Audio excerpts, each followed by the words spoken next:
What's good, y'all? Black and Indie, we are back. Still season 5, episode 11, the season finale. Yeah. This is the final episode for this season. Maybe. We're working on something special that we might get done, but we don't know yet. I think we'll be able to do it. We'll see. We will see. As always, my name is Isaiah. I'm Luzolo. And this is Black and Indie. So for our topic today, what we really wanted to talk about, what we really wanted to end off the season with was a conversation that we actually recorded like months ago, but we ended up losing all the footage for it, which is very unfortunate. But it was also a blessing in disguise because it allows us to talk about this now for our final episode, and a lot of things have transpired since then, which could really add to this episode too. So what we wanted to talk about today was HBCUs and PWIs and the Black experience at each of them, basically, and kind of our own perspectives maybe, and some other things we want to get into as well. So. And just to preface, obviously we both go to Notre Dame, so we've both gone to PWI. So we've never been to an HBCU, but we're just gonna try to like take from the knowledge that we do have. And if we are like incorrect about something, don't feel free to correct us. But we're just gonna go based off of our understanding. Yeah, and a lot of this will also be predicated based on a conversation I had with one of my friends who actually goes to an HBCU. Shout out to Simone. Shout out to Prairie View. That's where she goes. It's a great HBCU. And I had a conversation with her because I wanted to kind of understand more about the HBCU experience, especially just being a Black student at PWI. Like, we're kind of closed off to that experience, obviously, because we don't go to one. And so I really wanted to get her perspective. And I don't, you know, she's not the representative of all Black students at HBCUs, but she gave me a lot of good information I really wanted to cover today and kind of start a conversation about that. And so basically, the first thing I asked her was, you know, what led her to an HBCU? Because I really wanted to know. You know, like I myself, whenever I was doing the college application process, I applied to Xavier University of Louisiana, which is HBCU, and then like Questbridge came through, and then I was pretty much like matched here. So I didn't really get the opportunity to kind of look into more HBCUs. Did you match? Yeah. Oh, you matched. Okay. Yeah, so I didn't really get that opportunity to look into other HBCUs, but I was looking to apply to more. Sorry, but to interrupt, just so people understand like what Questbridge means and with matching. So if you match to a school, you're like legally required to go there after like you're after you're accepted into the school. You can learn more about Questbridge just by Googling, but that's what that means. Yeah, it's like Tinder for college students and colleges, kind of like the way that they describe it. But yeah, you just sign your life away for 4 years, and you're kind of stuck here legally. So. Yeah, but you do the application, so. Yeah, I did it too. I also matched. Yeah. So, you know, it's what it is. But you know, I kind of asked her what led her there, and one thing that she ended up saying was she really liked the culture that HBCUs provided. She liked the culture that Prairie View provided. One thing that really led her there was the fact that she wanted to be around people that looked like her. You know, she wanted to be around Black people, and going to a PWI, I can absolutely understand that. You know, that's something that I really, you know, do like, and I really do struggle with because we have such a small Black community here. So I understood that, and you know, it kind of made me think a little bit. You know, it's like, well, why did I come here? You know, knowing that I wanted to be around, you know, people of color, Black people, why did I still end up coming here? Why did I choose a PWI over an HBCU? And so we'll get into that a little bit later. But another thing that she brought up that was interesting to me about the Black experience that I've also seen on social media was there's Black people who go to HBCUs who don't feel Black enough. You know, like they go to HBCUs and they're like, I'm just not Black enough to actually do this. And I saw, you know, some people, a lot of them were Black people that like watch anime, or they like animes and stuff like that. I guess that's some HBCUs that's not really sort of an acceptable thing. I didn't even realize Black people even watch anime until I got here. Like really? almost every. So many Black people who watch I anime? didn't even know that. Like every Black person I met here watches anime, and I'm like, how do y'all watch this? Like, this is not entertaining to me, but like, you know, okay. I know a lot of people. A lot of my cousins too also watch anime. Yeah, you know, so it was different to me at least, you know, seeing that. But there's just people at HBCU that don't really feel Black enough. I feel like, you know, over here, that's not really a struggle because you're around so many white people that some Black people, I want to get into this later too, but some Black people kind of assimilate into the whiteness of a PWI. And so with that, they don't really think too much about, am I Black enough here or am I, you know, not Black enough? It's kind of just a thing that just kind of happens. I would disagree. Really? I think, and I say that because I've gone to like PWI since I was, in 7th grade? I forget which episodes, like I said that, because we did lose the footage of one of them, but I'm just gonna, because I don't remember which ones they were in. But I think that there were multiple times where I definitely did not feel like I was Black enough. And I think that was whether I was in a space full of black people or I was in a space that was full of white people. It could go, for me personally, it can go either way. When you're in a space of black people, like obviously you're comparing yourself to other black people, how much like black history you know, how much you know about like black culture, especially like I mentioned this before too, like I grew up in like an African household, not an African American household, which are two different things.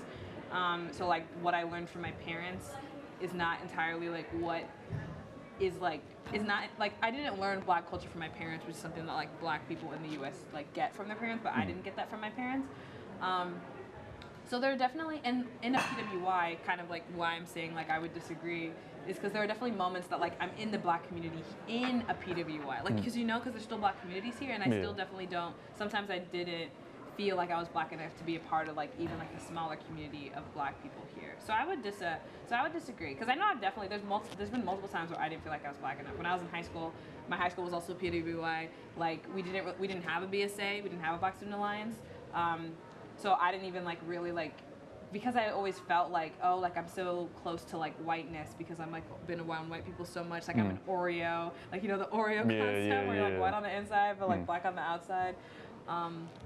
So I think it can happen in either areas, but no matter what, I still think it definitely happens predominantly when you're around black people. So like when I'm here, I mostly feel it like when I'm around black students who are here, if that makes sense. So even though like it's not at HBCU and there's not like black people everywhere, like there's still black people here, and sometimes I feel that like, oh, I'm not black enough when I'm in those spaces, if that makes sense. Yeah, I see where you're coming from. You grow though. Like I've definitely grown a lot, and I've grown a lot in my blackness, and like who I am as a person, and knowing that like blackness is like everything under the sun. It's not like a certain thing. But, yeah, I see where you're coming from, and I can understand how you would disagree.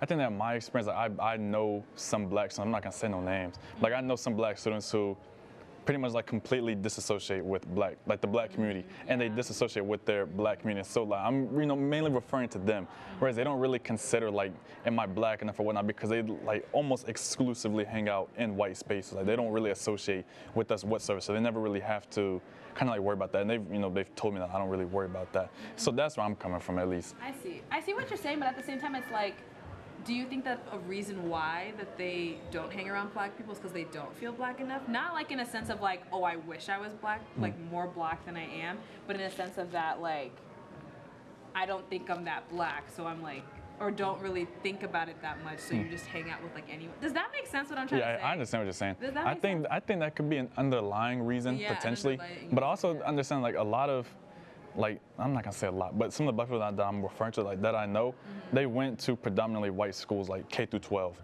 So like they were never really around black people to begin with, and so with that, you kind of just assimilate into, you just, instead of naturally attracting, like with me, I naturally attract to black people. Instead of naturally attracting to black people, they naturally attract to white people because that's all that they know. That's all they've really been around. And so with that, I don't know. Maybe they, experience things where some of their white friends will, make a reference about, black culture or whatever, and they'll be, oh, do you know this? And they're like, oh, maybe maybe not really. So I understand like in that regard, but in my experience, it seems like some people just kind of dissociate completely, and they're not really like a part of. So like they're always blessed, they're always a part of the community, like technically, but sometimes feel like they're not. That's kind of like what I'm getting to, if that makes sense. But that was something that she kind of talked about, is not always feeling black enough, and I thought that was interesting because I kind of imagined myself at HBCU, which I'll get into this later. But sometimes I wish I would have gone to an HBCU instead of coming here. I've said this before in like 1,000 episodes that we've done. Like I say it all the time, especially in the early episodes, because I was really feeling it, and I'm really feeling it now too. But it's one of those things where, sometimes I kind of, imagine how I would fit in over there. I know every time you see HBCUs on Instagram, everyone's always dressed down to the nines. I always got the newest Jordans, the flyest outfits. All the women got all like the Prada, and so I'm like, y'all got money like this. Like I don't come from money like that. I can put outfits together. Like I got drip. Y'all don't cap on me. Like I got drip, but I don't have that expensive drip. Like I haven't owned a pair of like retro Jordans since I was a kid. Like there's just always been too expensive. I'll settle with Nikes. Like I'll settle with other brands. Like that's always been me, but I can always put a fit together. Yeah. But I also see, like I just always wonder how that would, kind of look at HBCU, because every single time I've seen an HBCU student, they've been how what would look at HBCU? How not always having the most expensive things, or not always having that opportunity to kind of dress down to the nines like that. That's fair. I wouldn't say having expensive things, but I would say looking expensive. Yeah, because you can still look expensive without spending a lot of money. See, but they be wearing Givenchy and all that. They be wearing all that stuff though. That's why I'm I don't know if I would fit in like that. That's true. I feel like brand names are very big in the Black community. Exactly. They've always been big. Yeah. They're huge. Yeah. So that's kind of what I think about, but. Yeah, so that was one thing that she said, and can I respond to something? Yeah, sure. Something that I was thinking about, you were wondering how you would fit in. I think something that I'm thinking about, because I'm wondering if I went to an HBCU, and I feel like whether I'm at a PWI or at a HBCU, I feel like I would have experienced belonging struggles, and I think a lot of that stems from how we are raised or who we are raised by. So you grew up around Black people, right? Yeah, whenever I was younger, yeah, and then whenever I got older, kind of moved into a more white neighborhood. How old were you? Oh my goodness, I don't even remember. Getting past elementary school. Past elementary school? Yeah. So now it's making me think that's sometimes I find myself someone who's in between. I'm not half white, half black. I know people who are half white, half black experience this a lot of where they feel like they can't be either one. So I guess even though I'm not mixed in that way, I still have white blood in me, but I'm not half and half. The way that I feel kind of mixed, I guess in a sense is I never really grew up fully around white people or fully around African Americans. Yeah. So it's no matter which space I enter, I'm gonna have belonging struggles because I've never really grown up in either. So I haven't grown up in a culture similar to either one, if that makes sense. Because I grew up my school until I was 11, 12 was also full of migrants too. So it's even if they were also people of color like I was, it's it wasn't really a culture that was similar, if that makes sense. So I think depending on how you are raised, I think that would depend and influence how you would thrive, whether at a PWI or at a HBCU. Because if you grew up around white people, you're obviously going to feel a sense of you don't belong in an HBCU because you're not used to being around this kind of people. Yeah. But then also it's same thing for a PWI. So I feel for me personally, whether I went to an HBCU or a PWI, my point is that I would have experienced issues with belonging either way and feeling I don't belong in either space. Of course, I grow in that and I get more comfortable and I really I like reflecting a lot on my life, so I would reflect a lot on it and try to figure out what I could do in order to feel more like myself and not constantly feeling I need to belong in order to belong there, if that makes sense.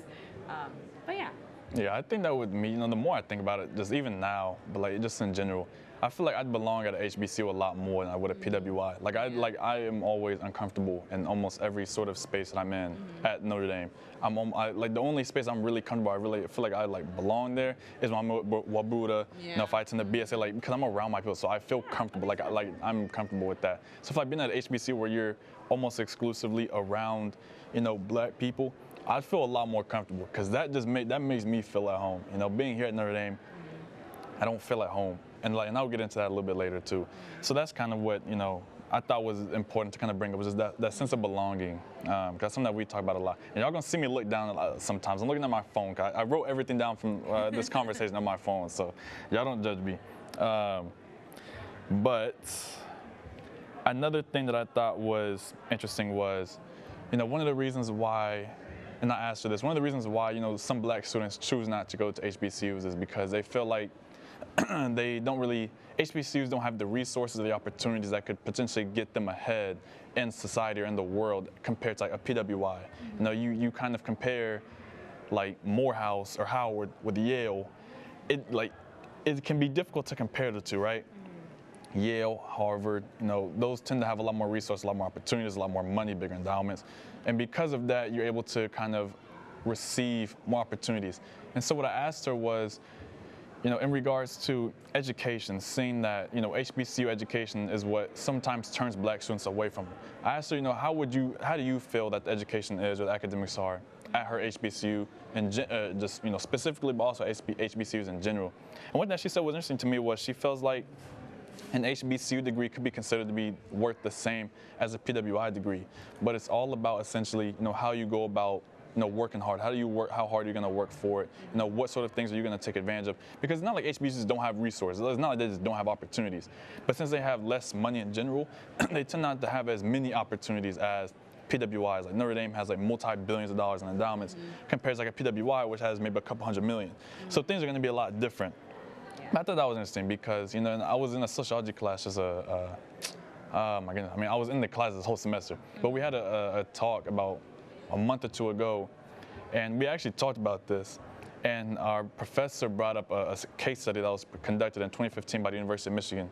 And in that case study, the researcher found that a degree from a black student from a PWI. Oh, they're looking at the math. Yes. Oh. It actually does not mean as much to a black person as black people actually give it. Black people, we're like, you graduate from Notre Dame, you graduate from Harvard, Yale, like you're going anywhere. Like this degree, that means everything. That degree is worth way more than HBCU, way more than anything. So black people ourselves are doing that, is what you're saying. Somewhat. Okay. But then also, you look at the math, you look at the statistics behind it. I know you like statistics, I do. So, whenever you actually look at the math behind that, what you actually end up seeing is that these degrees are not worth as much as we think that it is. Now, an HBCU degree? The PWI degree. Oh, a PWI? Yes, okay. And they're not worth as much to black people because race still plays such a significant role in the employment. Now, what the research also did find was that in their case study, this is obviously just specific to this case study, what they found was that a degree from a PWI or from a black student is worth somewhat a little bit more than a degree from a HBCU or a less selective university. So in that sense, you could argue that black people may be right. But what my point is, I feel like we as black people give too much credit to PWIs. We think they'll just throw us over the moon, whereas that's not necessarily the case, because you still have to worry about race issues with a job and with an employer. You still have to worry about that. And that degree, an employer could see I got a degree from Notre Dame, and they might think I was just an admissions, like a diversity applicant. Like I was only admitted because I'm black, affirmative action, whatever the case is. And so those sort of things can still weigh in, whereas, you go from HBCU, it's like, okay, like, that makes more sense for you. That makes sense. Yeah. I got two responses to this. Yeah. I got two things. So first off, to what you said later, I got to post it too, so that's I forget things. Yeah. So you mentioned about how sometimes black people think going to a PWI means I'm going to be sad. And I feel like that ties a lot back to how people think you need to be in white spaces in order to succeed. That's how you We just seen it with Deion Sanders too. Yeah. We could talk about that too, but continue on. Yeah, so that's what it made me think about, why do we feel like you need to be in a white space or a predominantly white space in order to succeed or in order to be accomplished, in order to achieve your goals, that kind of thing. That's something that it reminds me of. And then you also mentioned about how you're comparing not the significance. What word did you use of a PWI versus the HBCU, the value of it, the difference in value. I think so. There's most universities are PWIs, and I think something in your argument that it just makes me think, not argument, but something that makes me think about is how the PWIs you're using as examples are Harvard, Yale. I feel like there's a difference between PWIs and those highly selective institutions. Elite, prestigious. Yeah, elite. Yeah, elite. There you go. That's the word. So most universities are PWIs. So if you think about Northern Illinois University, it's a state school. It's a PWI. It's a school that not many people know. It's not very selective, but it's still a PWI, if that makes sense. But that's very different from Harvard, which is really selective. So it kind of makes me think about. It kind of just makes me think about that because not all PWIs are elite institutions. So that makes it. Yeah, one of the things I wanted to add on too. Oh, wait, sorry. I remember my other point. When you think about, the saying, a degree is a degree. You can go to school anywhere, but as long as you get a degree, that's okay. It also ties into that too. It doesn't really, of course, actuality, in real life, maybe this is different, but as long as you achieve college in some shape or form, many people don't go to college. There's a significant, many people don't get even a bachelor's degree or associate's degree. So I think that when you say a degree is a degree, when someone gets a degree from NIU, they're still very accomplished. And obviously they didn't go to an elite college, but they still have received an education. They still got a college education. So I feel I don't really know how to conclude that, but that's my thoughts. I don't know how to conclude that, but those are my thoughts. a degree is a degree, but I am willing to acknowledge that, like, depending on where you go to school, like, you have some sort of status or, like, can get into different spaces based off of, like, where you go to school. But I just wanted to think about that, too. Yeah, for sure. And one point that you made, you know, those are some of the main points I wanted to bring up from this interview. Shout out to Simone again. Shout out to Prairie View. Shout out to all HBCUs. But one thing I really wanted to bring up was, that I wanted to add on to was you talked about, you know, how success is viewed as, you know, going off to like a white space and whatnot. I thought that was an interesting point to make as well, because, you know, one thing about me, I'm very pro-black. Like, people know me as I'm unapologetically pro-black. That's just how I am. Yep. And so one thing that, you know, I really like to focus on is like this build black movement, right? Building up black spaces so that one day, you know, Howard will no longer have to be seen as subservient or inferior to some sort of PWI or an elite, you know, university. Howard will one day be that elite university. You know, I'm really into that sort of thing, and it made me, you know, kind of think, because when I was going through my application process, you know, there were people telling me, 'cause I thought about really going to HBCUs, but I didn't really know too much about them as much as I know now. But I also knew that I really wanted to go to those because going through high school, I was in a lot of AP courses, pre-AP courses, and in those courses, I was always surrounded by like white students and Asian students. Yeah. Most of the black students were in like the regular courses because they were athletes, or, you know, they didn't have the time to take AP courses. And so because of that, I was like, I want to go to a space where for 4 years, I'm around nothing but black people, and I just want to enjoy that opportunity, learn from black people, go to a university that was built by black people, for black people. And yeah, he came to Notre Dame. Yes, whatever. I think about it all the time. You know, but one thing that I really like to, you know, kind of think about is I never really thought of it in the sense of you have to be, in order to be successful, you have to go to, you know, a white space or a white university or a white company, whatever.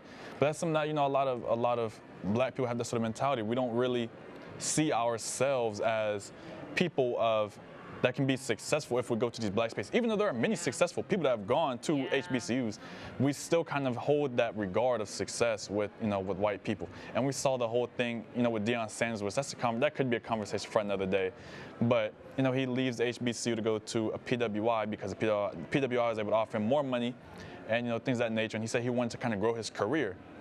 He couldn't grow his career anymore at an HBCU. He felt that he had reached his limit.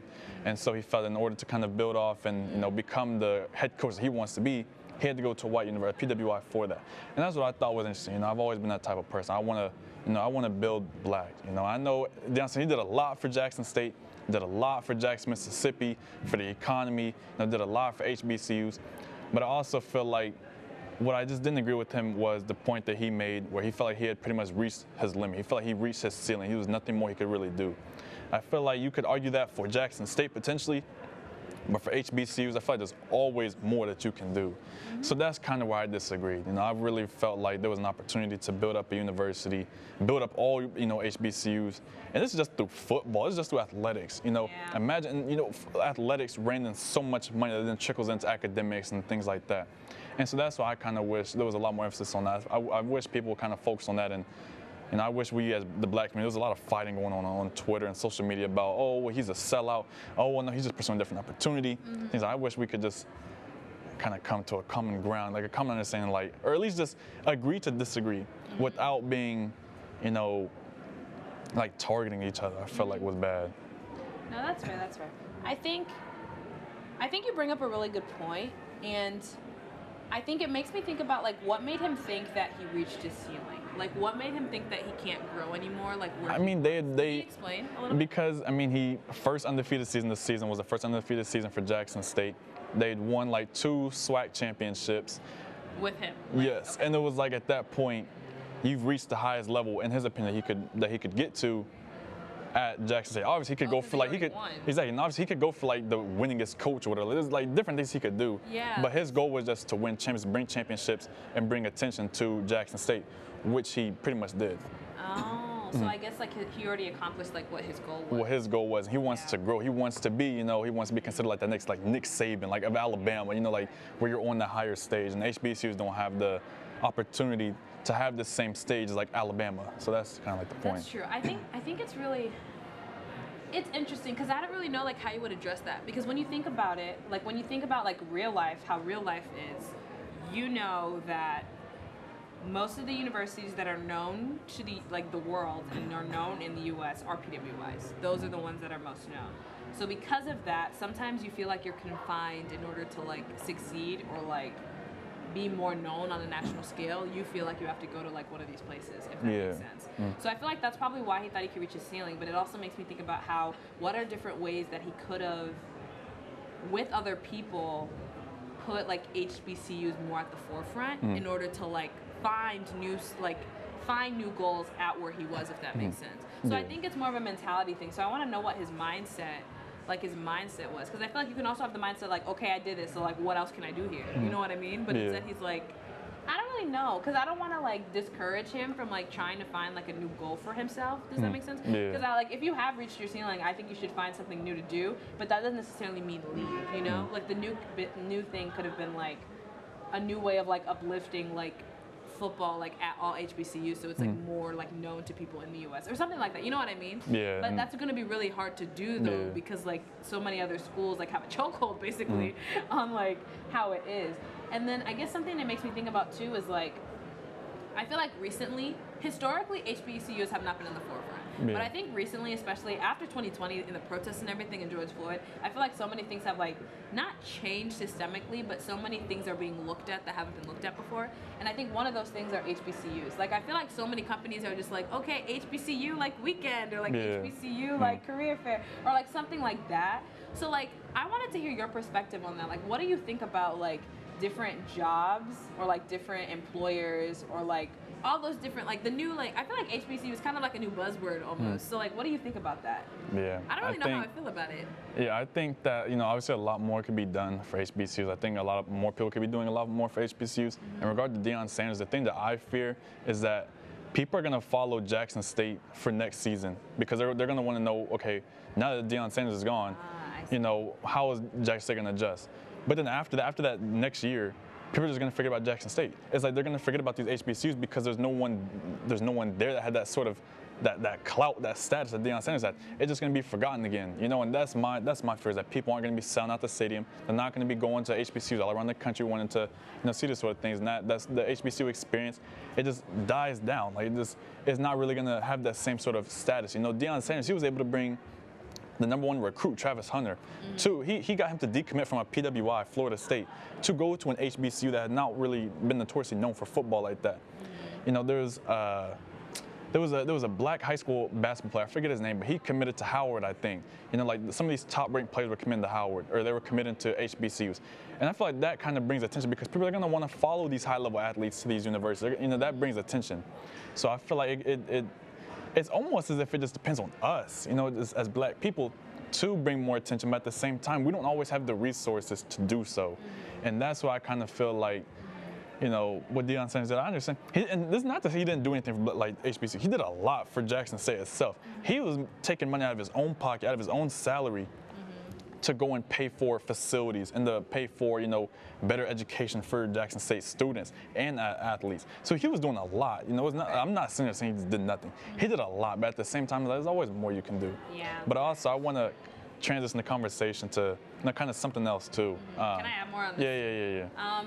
I definitely agree. It just makes me think about how, I just feel like HBCUs are not seen in the same regard as other universities. They're just not, and I think that's it's just a historic thing. It's because they're historically and predominantly black that they're not. So it just makes me think about like what could we possibly do, like just collectively, like as people, to make HBCUs still just seen like as universities. Like I feel like sometimes calling a university sometimes to some people makes it sound different than like a university. Does that make sense? Even though that's what it is. Like it is a university. It is a college. Like that's what it is. So it makes me wonder like what could be done in order to make HBCU still regarded in the same way as other universities. And I don't really know what the answer is. I just know that it's going to take a lot of people in order to do that, and there needs to be like certain leaders who are willing to make that happen. And in terms of the question I was asking before about like using HBCU as a buzzword, I like that HBCUs are getting like more acknowledgement, but at some point I feel like it's like, sometimes I wonder if it's pity, and I'm not really a big fan of pity, but I'm not sure yet, and I don't know like where the line is really. Like I'm glad that they're being acknowledged, and I'm glad you're having like an HBCU weekend, but at the same time I'm like, is this really wholehearted though, or are you just trying to show that you're like trying to like branch out? You know what I mean? Like I don't really know. Yeah, I see where you're coming from. It could definitely be seen as like a buzzword, as like a trend, you know, like how BLM was a trend in 2020, and then it kind of, yeah, you know, I can definitely see that. I think it's up to us as Black people to continue to build our, you know, our universities, to build our institutions. I think it's, you know, some of these HBCUs are not always run properly. You know, it's also up to, you know, the administrators to run HBCUs, you know, better and properly. And I also think that's up to politicians. I was reading an article about an HBCU, I forget which one, but one of the HBCUs was, the state was withholding money from like millions of dollars from this HBCU because they said that the HBCU had surpassed their limit on out-of-state students. So because HBCUs were able to get so many Black students, pass a limit? Yes, they have like limits of out-of-state students you can actually like receive. And this is all public schools? I don't know like that much, but at least with this HBCU, that was the case. They surpassed their limit, and so because of that, the state started withholding money from them. And it's like, that makes no sense to me. Like, y'all are punishing HBCUs for attracting more Black students. They're like, well, we need to have more Black students come to white universities. Well, no, if they don't want to go to white universities, then don't have them. You're not going to force them to go to white university. But because Black universities were able to actually do better than the PWI, they withheld money. But what I wanted to kind of transition the conversation into was, you know, one thing I really wanted, the reason why I really wanted to talk about this topic was because like, every day as a Black student at a PWI, I always feel like out of place. I always feel, you know, uncomfortable. And one thing I always wonder is like, why am I still here? Obviously, we've answered this question. I'm legally like contracted to be here. Like I can't go. Like even if I wanted to, I can't go. Got no but choice. yeah, unfortunately. But you know, it's one of those things where I kind of look back on myself and I'm like, if I could do everything all over again, if I could go back to the summer before senior year when I was filling all these applications, you know, would I have withdrawn from Questbridge and just gone the HBCU route, knowing what I know now, like hindsight 2020, looking back. And I feel like I would have, you know, because we said this in numerous videos, you know, going to a PWI really makes you appreciate the need for HBCUs. And, you know, one thing that I did was this past Tuesday for one of my speeches, or for one of my classes, it's called Great Speech. It's taught by Professor Duffy. Y'all check it out if you ever get the opportunity. Yes, he's one of my favorite professors. It's a great class. And for our final, we had to give a 10 to 12 minute speech. I would have come. You should have told me. I went to one that was last. I didn't tell anybody, honestly. I really didn't. And I wasn't nervous. Like I've given hundreds of speeches in my life. I wasn't nervous. I just didn't really tell anyone. But you know, I gave this speech, and it was a controversial speech, I'll say. You know, and the speech that I gave was about the Black experience at Notre Dame, and the part that was controversial was when I said that Notre Dame is not a home for Black people. And in my opinion, and in many other Black students' opinion on this campus, that is the case. You know, Notre Dame does not really feel like a home for many of us. It feels like a place where we're just there. You know, we're here because we have to be, or we're here because we want to get this degree, whatever. But at the end of the day, it doesn't really feel like a home. And in this speech, I went through like numerous instances of what I would consider to be the Black experience. I referenced, you know, one of my friends being called the N-word within the first 2 weeks of being here. I referenced within my first 2 weeks of being here, my freshman year, having a group of white students, white women, who looked at me and were like shocked and disgusted at the fact that a Black person was studying in the library. They were surprised that, first and foremost, that I was an athlete just because I was Black. But then on top of that, they talked to you. Yeah, well, they didn't talk to me. They thought they were whispering. They thought they were being quiet, but they really weren't. They were talking loud, and so I overheard them. And you know, and that was just one of my experiences. I've been called a hood rat. I've been called a thug. I talked about this in the Should Black People Care How White People Perceive Us in that video. I talked about this a little bit. I've been called all those sort of things, and it's very degrading. It's very demeaning. But that's something that is the PWI experience. You know, I talked about how as Black students at Notre Dame, how like we're always stared at. Like for whatever reason, people just have like this weird obsession with just staring at Black people, like we're just out of place all the time. You know, I always refer to it as like being stared at like we're exotic zoo animals, because that's how it feels. It's like it's like you're in an encaged or an enclosed zoo, and it's people just looking and taking pictures of you, staring at you, and it's just weird. You know, I talked about how I was speaking with a Black professor, one of my that we hope to have one next semester. I was talking to him, and he was telling me how. A new professor? What? Hope to have a new professor? No, I hope to have him on the show next semester. Oh, okay. And I was talking to him about, you know, kind of the experience. And one thing he said to me was, he said, you know, Isaiah, I don't know how you do it. He's like, I don't know how y'all do it, in reference to being Black at Notre Dame. because he's had so many negative experiences just being as a professor. He's only been here for a few years, and he's already had these sort of negative experiences. He's been followed by our local police department. So have I. You know, like, he's had negative encounters with white students, with other white faculty members, like, and that's something that's just like it's natural at this point. You know, one thing that I wanted to talk about in my speech that I didn't was, I don't know if y'all remember, but the mass shooting in Buffalo at the supermarket, yes, where a white supremacist went in and shot up. You should. Yeah, and he shot up a bunch of black, murdered a bunch of black people in cold blood, had racial slurs written on the barrel of his gun. He released a manifesto before he committed the shooting. And one of the people that he quoted in the manifesto was a Notre Dame professor in some of his work. Yeah, it still is a Notre Dame professor. And it was like, nothing was done about it. It's like, how do you have a Notre Dame professor, a white professor, who was quoted in a racist shooter's manifesto because this Notre Dame professor pretty much racially skewed his research in order to, oh my goodness, what is the word? In order to pretty much further express racial stereotypes and racist rhetoric against black people and against people of color. And Notre Dame did nothing about it. He's still a professor here from what I understand. Yeah, and nothing was done about it. Sorry. I know they had a trial or like a hearing or something of the adjacent, but I never got an update. You reminded me that even existed. So I'm about to text my friend after this and be like, hey, whatever happened to that? I'm actually and so you know, with that, so I guess we don't even know if is he still a professor though? I don't know. I don't know, okay, because I feel like after people told me there was a trial, they kind of dropped it after that. Okay, so I'll retract that statement if he's not a professor. But it was like Notre Dame released like a half-assed statement about it afterwards, like, oh, we don't really stand for this. Like, it wasn't thoughtful or meaningful. And one thing I talked about was something that actually happened very recently was on North Quad. There was a group of white students who were singing "Wade in the Water," you know, a slave hymn that literally was sung by our enslaved black ancestors who were beaten, raped, tortured, and pillaged by white enslavers. What reason do white students have for singing that song?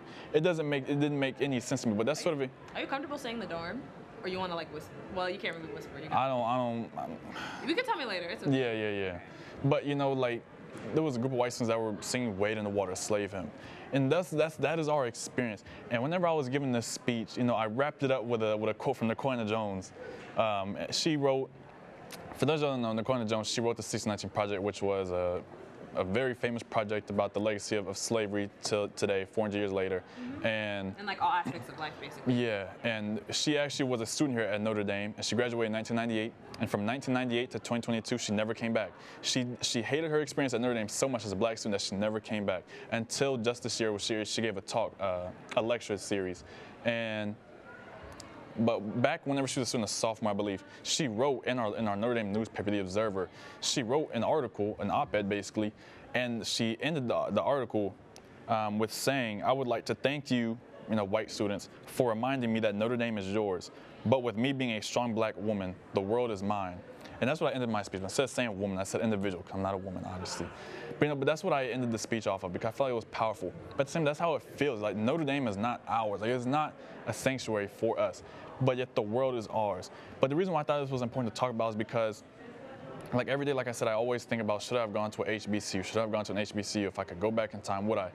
For grad school. I never told y'all, I'm an African Studies and Sociology major, and people, they look at me like, what are you going to do with that? What I want to do with that major is I want to go and pursue a PhD and become receive a PhD in African American Studies, and then become a professor. That's what I want to do. That's my goal. And I really want to go to an HBCU for that.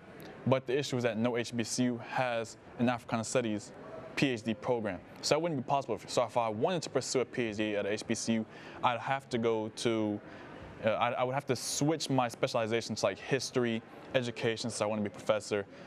Some may have sociology, but like things like that, Hopefully some of them start like making them. Nakoina Jones is at Howard right now, I think, so they may be in the works of, creating a program like that. Because they be adding like stuff all the time. Yeah, but I just wanted to, bring that up because the speech, it was controversial for what I said. I didn't get in trouble or anything like that. I didn't get in trouble. The black students that were there, was 3 black students with an audience of like 30 or 40 white people. We were outnumbered, obviously. It's Notre Dame. they were all nodding their head in agreement with me. You know, like they understood where I was coming from and what I was saying. Okay, everybody? The black students that were there. Okay. They understood where I was coming from. It's not like I was making this stuff up. I didn't make up anything. Like these are all of our unique experiences, you know, just being black people. And I think that the speech got to some of the white students, you know. Some of them, you know, may have been shaking their head a little bit, you know, whatever. But after my speech, after I was done, they clapped for me or whatever. They came up to me and they're like, that was a great speech. Like, you know, thank you for saying that. My professor, shout out Professor Duffy. You know, he asked me, were you nervous or were you scared giving this speech in front of an entire audience of white people that, you know, that don't look like me? And I said no, because one thing about me, I will always speak my truth, and I fear no man and no woman. Like I'm not intimidated by anyone or anything, so I'm not going to suppress my mind or suppress my thoughts, suppress my words, just because I'm in a space where I'm uncomfortable or I feel like I don't belong. And that's, you know, that's just the experience. You know, so I just wanted to kind of talk about that a little bit. You know, that is our experience here, and obviously it has its ups and it has its downs. And for me, the downs just happen to outweigh the ups sometimes, a lot of times, you know. Yeah. Just to add to that, you said that you explained that all very well, but I think you do bring up a very good point. No PWI, and to be honest, universities in general were not made for black people. They were just not made. That was not the purpose. For years, black students and black people were discriminated from attending universities. So like that's just how it is. Like that's just how it was. That's history. You cannot deny that. And I think that because they were not made for us, there's a certain structure to them, and there's a certain like culture that they have manifested. And nothing has really been done at many universities to change that culture in order to be accepting of the people that they have accepted into their institution, if that makes sense. So it's like I'm here, right? And there's a lot of things here that, hold on, let me rephrase this. Yeah. My mind is blank, but anyway. So obviously these places were not made for us. But I think that even though there are different resources that might be here, like there's the Africana Studies Department, there's different black professors, but there's not many of them, right? And we're not really given the opportunity to thrive because the culture and like the support system here hasn't really fully developed like how accepting students has developed, if that makes sense. So like the resources here have not caught up to like how many people we're accepting. And in terms of, so that's one thing that's hard on black students that are here, which makes it more difficult to be at home. And I think that even though it is difficult to be a home for black students and it's not really, wait, how did you word it? I don't want to misread. What do you mean? Like, how did you word, like, it's not a home for black students? Yeah, Notre Dame is not a home for black students. I think that it can be, however, it takes more out of us for it to be a home than it would for white students. So what I mean by that is, like, as a black student, I consider Notre Dame home as a black student. But I acknowledge that, like, in order to make it that way, I have to do much more. I had to do more work on my end and on my part in order to make it that way. And I kind of forcefully did it because I didn't want to be at a place that, like, I didn't like, if that makes sense. So it's like, because I was like, I want to be able to be friends with white people. Like, I want to be able to do that. It sounds like a silly phrase, but that's kind of what my thought was. But in order to do that, I realized that, like, I have to go, like, beyond. Because, like, most of the time, white people are not going to approach me just because, like, I'm a black woman. I'm intimidating. I got the RBF, like, all that other stuff. So I've had to do different things that white students don't have to do in order to do that for myself. And it requires a lot more work. It's more draining. It's fatiguing. Racial battle fatigue is a real thing. So it's definitely a lot more tiring in order to do that. So even though it is achievable, because you're gonna have a lot of people telling you like, oh, it can be a home for you though. And like, yeah, I'm gonna say it can be, but we have to do more work in order for that to happen, and that's what's not fair, in my opinion. But do you think that in order for Notre Dame to be a home, you kind of, as a black person, have to like reform yourself into being socially accepted by white people? I think that's a really good question. That's something else I wanted to tie to. I feel like I'm a big code switcher. I code switch a lot, but it's not necessarily in regards to like people of different races. It's just regards to like different people, I think. Because like when I'm around my parents, like I'm an element of myself, yes, but I still code switch in a format because like they're my parents, so I'm not like, not that I'm not fooling myself around them, because I am, but like just how like I carry myself is a little different. So like even though like I feel like code switching is normally used like with people of different races, but I think that like I have who I am, but then depending on who I'm around, it's like I just manifest myself differently around everybody. See, but then it's like you can't always be yourself though. I see it as being myself though. But if you have to change the way that that you talk to them or the way that in my opinion, I don't see it as changing myself though, because I still see myself I still see myself as the same person, and I still care, and I feel like a lot of it has started blending in together now. Like it's not distinct different things. It's just like, I don't know. I know it sounds like it's still code switching, and it sounds like I'm still harding parts of myself. But it's just like if you see, I feel like just how I see myself in these different situations and how like I know who I am, like it's not necessarily me like showing different parts of myself. It's really not, because I'm not, kind of like what you were saying, like I'm often not afraid to like just say how I feel or like what I believe. So yeah, does that answer your question, I guess? Yeah, I think that in my experience, like. At the beginning of my speech, what I said was, because people are always like, Notre Dame is home. But I said a home is a place where you belong, where you're comfortable. It's your sanctuary. Yeah. I feel like if you don't belong, or if you're not comfortable, or you're not your sanctuary, that's not a home. It's a tentative space that you're just occupying. Yeah. And so that's what I think, was kind of significant to me, because I feel like whenever I see, black people call Notre Dame home, I see sometimes who they are and how they are, and kind of. Like excluding you, like nothing like against you or anything like that, for saying you feel like as your home. Some of the black people I've talked to who call Notre Dame home, that's why I brought up the point of you have to kind of reform yourself into being a person that's socially accepted by white people. Because the black people I know who call Notre Dame home are some of the people who exclusively hang out with white people. They kind of shed their blackness in a sense in order to kind of assimilate into the whiteness of a PWI.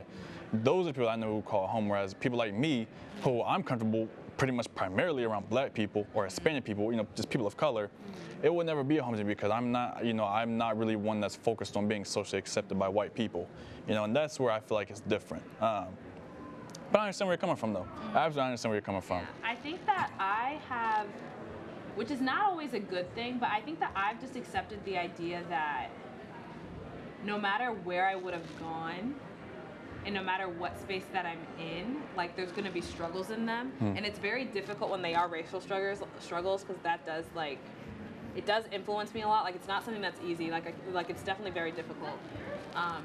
But I guess to more directly answer your question about like, do you feel like you have to change? I feel like asking it in that way is kind of almost like similar to like a black and white question, if that makes sense.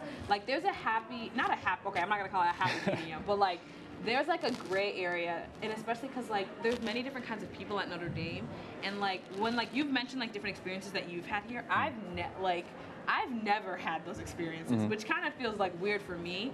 But I think a lot of that has to do with like who you surround yourself with, and like how you make yourself, well, not how you make yourself known to other people, but how you are known to other people, I guess. I think that influences it a lot, because while there are people here that are just like, I do not want to be around you ever, there are also people here that I'm just like, this is my Notre Dame. Like, this is what I consider my Notre Dame. So, like, Notre Dame is like a big institution with like many different people and many different organizations that I'm just like, yeah, like, you're problematic. But then when I look at like my people that are here, I'm just like, yeah, when I say Notre Dame, like, this is what I mean. I don't mean like the general, like, because wherever you go, it's a big institution, right? It's a big place, and like you kind of break it down into something smaller, right? So I break Notre Dame down to something smaller, and that's my Notre Dame. Like this is like Notre Dame for me is like the TLP Lounge, it's Questbridge, it's like the people of color that I have here, it's Shades, but like those are not like the things that you would see when you see Notre Dame, but that's Notre Dame for me, if that makes sense. So yeah, I get that for sure. We're running low on time. Our producer, shout out to Daniel. He just came out telling us to wrap it up. We love Daniel. For sure. But I mean, I think that'll wrap it up for this episode. I hope y'all enjoyed this episode. If y'all do, make sure y'all like, subscribe, comment, and share this video. We have a couple announcements to make. Announcement number 1, in January, we will be hosting a live taping.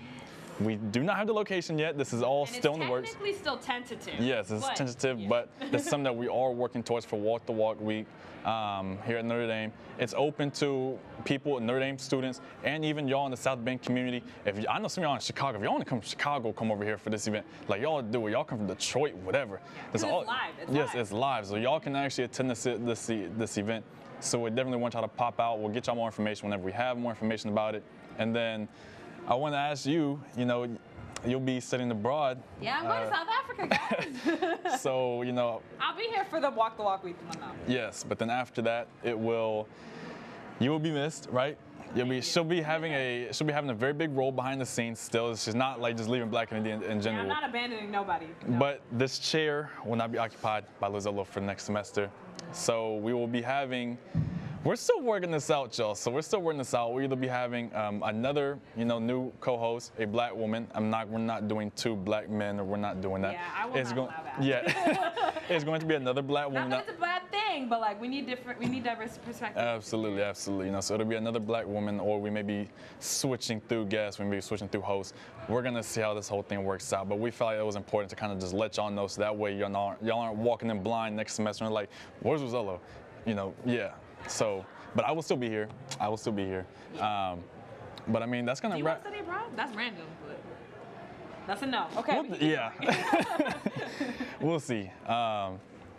That's gonna wrap it up for us. That's the season finale for season 5. We'll be back with season 6 next semester. So for the last time this season and this year, we'll be saying this. As always, y'all, we love y'all. Black is beautiful. Black is love. Black is excellence. And always remember, build Black, because Black is the best. We love y'all, and we out. Bye.